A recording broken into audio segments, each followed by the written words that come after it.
Les réformes actuelles telles qu'engagées par le gouvernement, lesquelles visent non seulement à baisser les salaires des agents publics, mais également à réduire le train de vie de l'État, engendrent au fil du temps des contestations.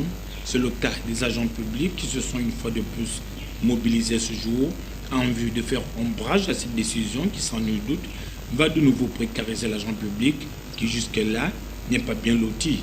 En prélude à la grande rencontre que compte mener Dynamique Unitaire dans moins de 72 heures. Et je crois que Omar Bongo avait tout fait pour éviter cela, puisqu'on a connu des crises à son époque, mais il n'avait jamais osé réduire les salaires des agents publics.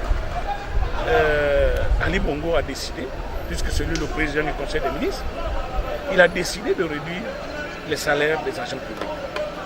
Et nous ne pouvons pas l'accepter dans la mesure où il y a des poches, il y a des niches financières qui existent. Là où nous sommes, le bâtiment dans lequel nous sommes aujourd'hui, où nous faisons l'AG, c'est un bâtiment privé, c'est un ministère qui loue ça.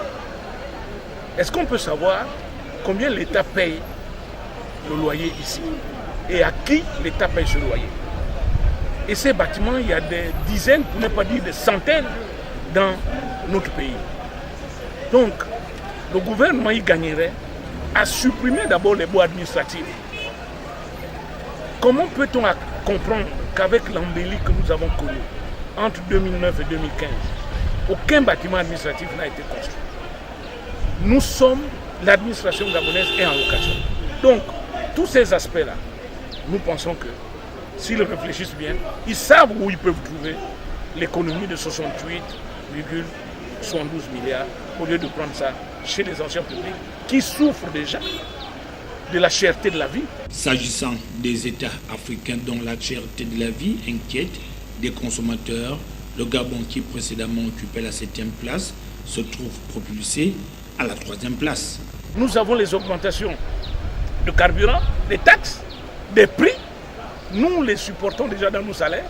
Nous ne pouvons pas accepter de supporter davantage en nous diminuant directement nos revenus. Nous ne l'acceptons pas. En quelques mots, le Sinatras et d'autres entités syndicales membres de Dynamique Unitaire appuient fermement la position de Jean-Rémy Yamin, qui est d'ailleurs celle des agents. Qu'on use d'autres actions que nos textes et la Constitution prévoient pour la revendication. Et c'est ce que nous allons maintenant essayer. Donc c'est ça l'objet de notre rencontre ce matin. C'est vrai, il y a des syndicalistes qui sont sur le terrain envoyés par les membres du gouvernement pour amener les travailleurs à accepter ces mesures iniques. Dès ce mois de juillet, le gouvernement annonce la mise sur banc de caisse de tous les agents publics.